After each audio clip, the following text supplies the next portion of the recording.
يا رب العالمين. الله الله صل على طه الأمين.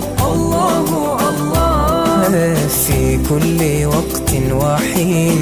الله الله املأ قلبي باليقين. الله الله ثبتني على هذا الدين. الله الله